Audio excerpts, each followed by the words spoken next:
Right now, we are in the beginning stages of a long-term SHTF scenario. It is the first part of SHTF that we're actually experiencing right now. And the reason we can decide that is because we can look back through history and see the correlations of what's happening now compared to other events throughout our history that have turned into large-scale SHTF scenarios. So, in the rest of the video, I'm going to explain how the things that are happening now are the precursors to these larger SHTF situations that you can expect, and how we are currently in the early stages of conflict escalation.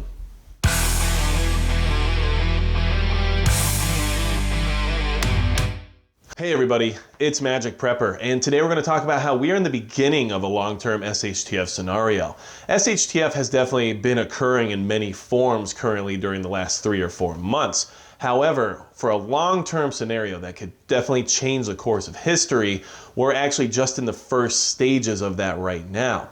And we can look back in our history and see different things that have happened that can correlate with what's going on right now. So, while you're in the first part of SHTF and while you're trying to prepare for the very beginning as well as for whatever the outcome is going to be, hit the subscribe button below so that we can keep preparing together, because if things keep escalating in the way they are right now, we can just look back in our history books and actually see that it's only going to get worse. So, of course, right now, if things drastically change, that course could be redirected and we may not see the escalation that we can expect. However, as preppers who are worried about SHTF situations, we have to prepare as if those escalations are going to continue, or else we're going to do ourselves a disservice when it comes to making sure we have what we need to survive for a long-term SHTF scenario, which, like I said in the beginning, is what we are currently in the beginning of, okay? So, if you look at where we're at right now, okay? SHTF events occur when things collapse, basically, when things can't sustain any longer. And what I've been witnessing and what has been brought to our attention from other channels that are out there and people who maybe know their history even better than I do, is that a lot of what's happening right now correlates extremely well with the Russian Revolution of the early 1900s. And we can go ahead and start talking about how those different events correlate that we're actually experiencing right now and what those outcomes were during that time, because these are things that we should be looking at. When people say history repeats itself, they mean it as a way to learn from what's happened in the past and to not repeat those same mistakes. So, what started the Russian Revolution? Well, a lot of it was basically due to overpopulation, due to them entering the industrial age and then experiencing food shortages and basically abusing their workers to be able to get to the point they wanted to be at in the industrial revolution of their time. And those people then decided that that wasn't going to work for them any longer. So if you have enough people and you're experiencing food shortages and the workers are being mistreated, then suddenly those people get together and say, enough is enough, okay? So those people felt like they were being mistreated. Well, a lot of people in our country right now feel the same way. So what did those people do? And we, by the way, are experiencing food shortages, so this could actually be part of the equation as well right now. But when those people were feeling mistreated, or when those people felt like they had to go out to the streets to make sure that their voice was heard for whatever reason they felt was necessary, they went to the streets and protested, okay? So this happened in the Russian Revolution as well. These people came out to the streets to protest their government, to basically say, you're not taking care of us properly, okay? Well, the Russian Revolution, that was escalated due to violence from the governing army at the time, because people, especially in those days, weren't willing to necessarily hear the crowds that were trying to say, you know, what it was that they were displaced by.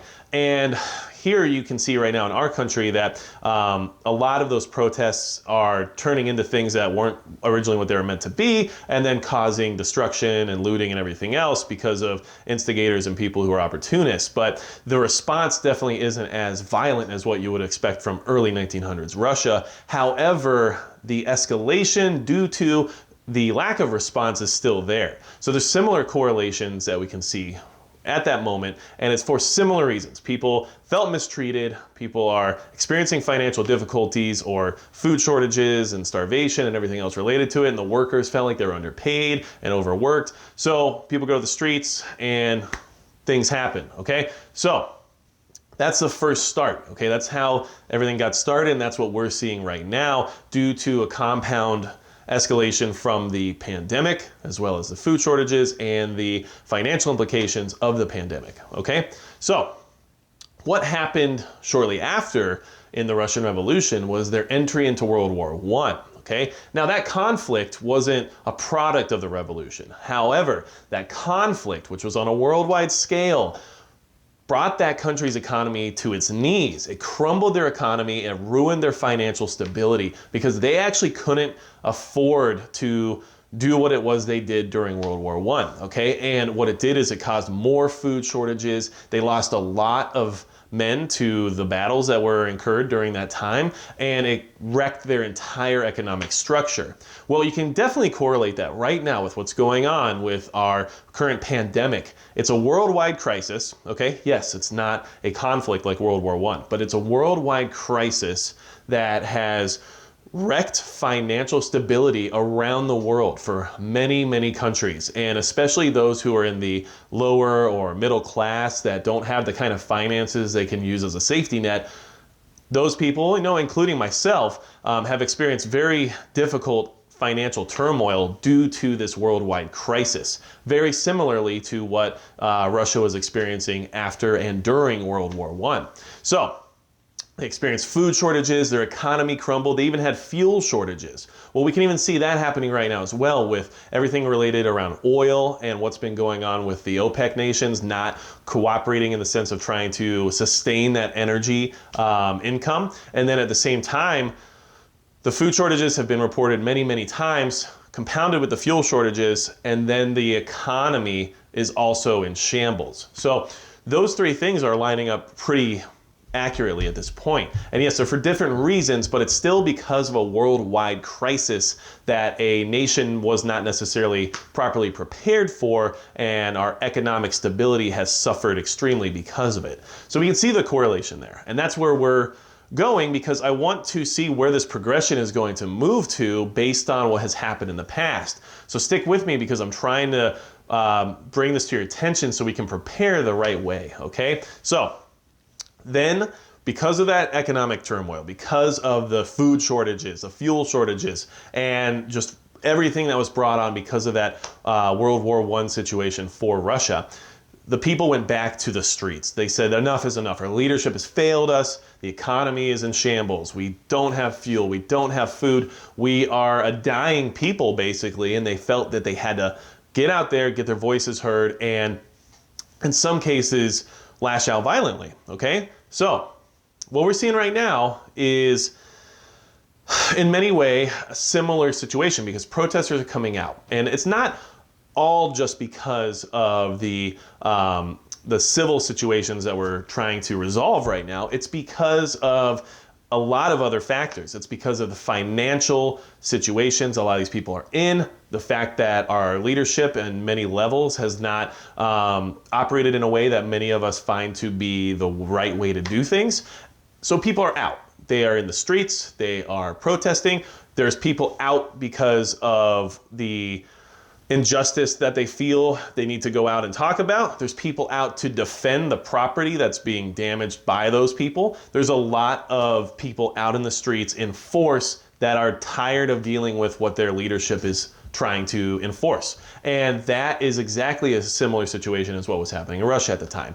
So right now, yes, there's a lot of factors surrounding the reasons for why people are out. There's a lot of factors surrounding the reasons for why things are escalating on the streets. And in Russia at that time, the army was called out, lives were lost, and it only escalated the tension between the people and the country, okay? And that's kind of what we've seen some. Now, our country has done a much better job of not declaring martial law, which actually was surprising earlier on based on how things were going for a while. And of course, anyone who's in the mindset of maintaining privacy and freedom and everything else should not wish for a martial law scenario.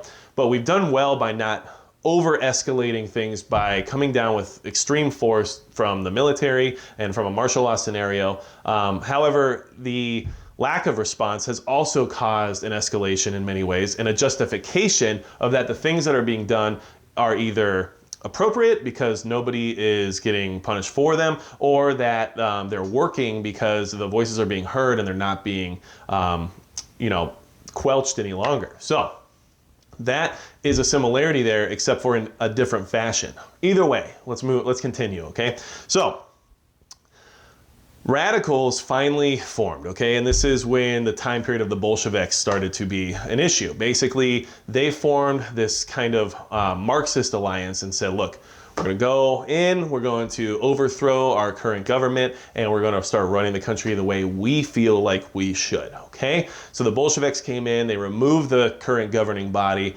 and started to implement their extreme version of what they thought the country should be. So whether or not that's when they started moving into a national socialist situation and, enforcing things that are more of a communist concept, that's what happened, okay? The acting governing body was removed and the Bolsheviks came in and changed things for what they thought was the best, okay? So the correlation there that I was thinking about that kind of made me feel in a similar fashion, on a lower scale, smaller scale, but same concept, was the CHOP up in Seattle.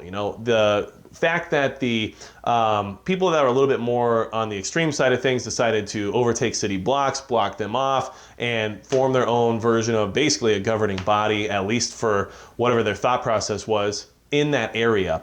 And then for the government of that state to not intervene and not say this is, not allowed at this time, basically allowed for this justification for overtaking certain areas and establishing your own version of governance and acting in the way that you feel is best at that time, which can only escalate and justify other people to do similar things, okay?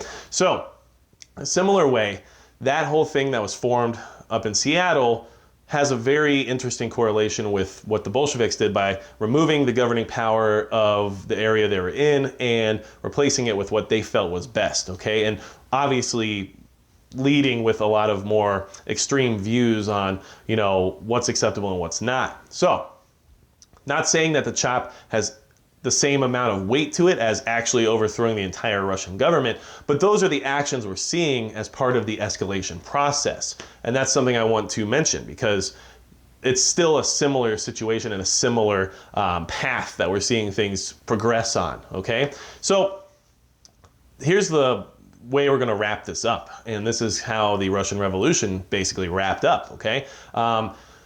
After everything was said and done, a lot of people in Russia, a lot of people in the country, just like in our country right now, were not happy with the new establishment of government, okay? The majority of the country was still dealing with the strife of food shortages and economic turmoil and everything else, and not everyone agreed that the Bolshevik way of thinking was exactly what should happen for the country in order for them to progress past where they were before.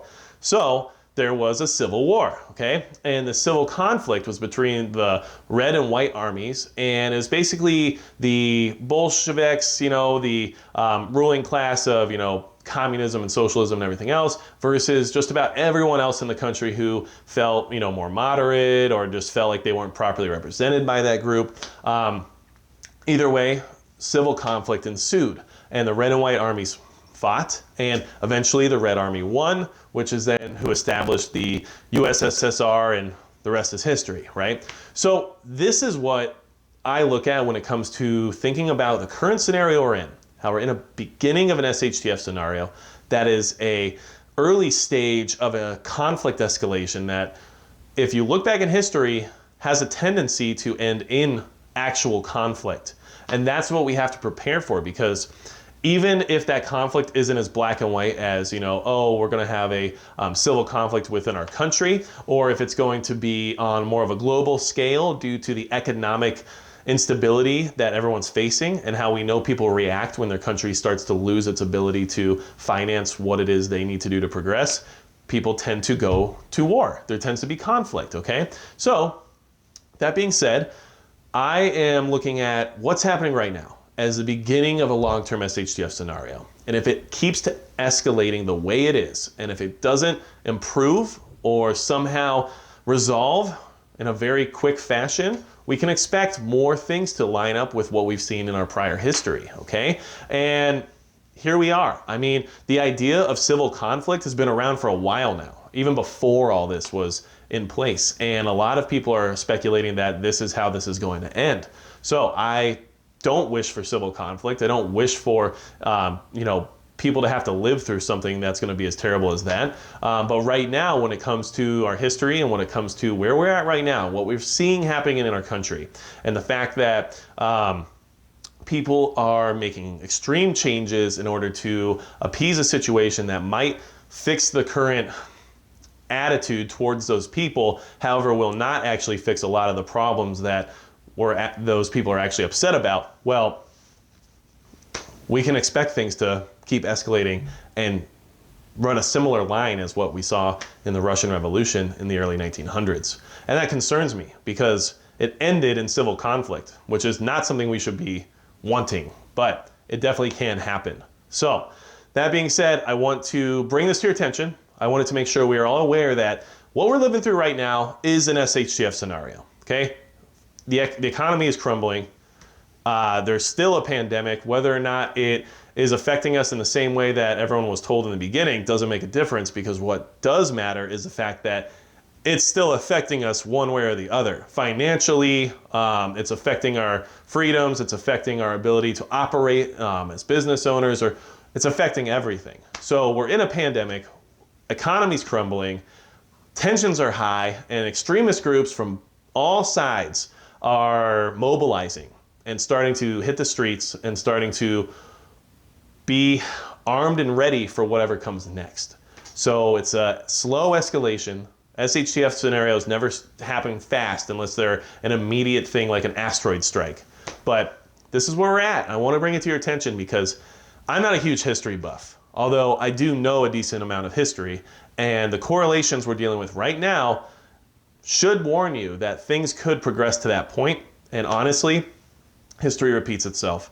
We don't just say that as a cliche. We say that because we have to learn from it. And now, as SHTF preppers and people who want to be prepared for whatever's going to come our way, we should see this and say, this really could be a possibility.